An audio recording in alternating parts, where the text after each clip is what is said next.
Hey y'all, day 16, quote number 16 from my book, Just Be Child. Today's quote is short and simple. God parents from a seat of stability. Firstly, parenting consistently reminds me that I need help and guidance parenting.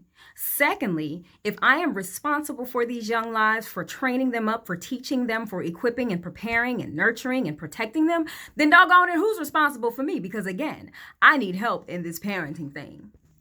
I was studying my Bible today and I came across a scripture in Isaiah chapter 28, and I want to share it with you quickly.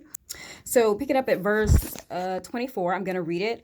It says, "When a farmer plows for planting, does he plow continually? Does he keep on breaking up and harrowing the soil? When he has leveled the surface, does he not sow caraway and scatter cumin? Does he not plant wheat in its place, barley in its plot, and spelt in its field?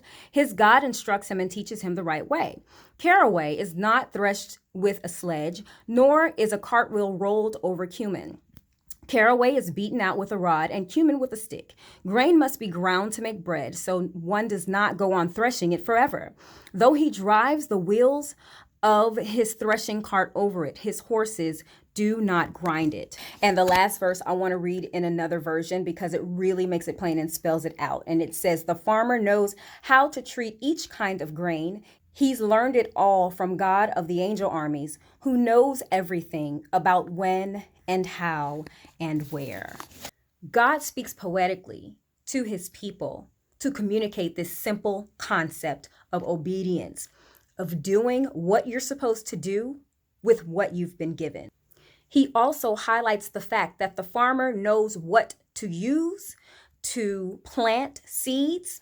He knows what to use to yield produce, to highlight and point to himself as the ultimate corrector, who knows just what amount of discipline, what tools to be used in order to correct, this far and no farther type of concept with properly handling his children. God is correcting his people because they have gotten puffed up and they have gotten prideful, and they started to think that they didn't need him. They didn't need to obey him. They didn't need to listen to his instruction.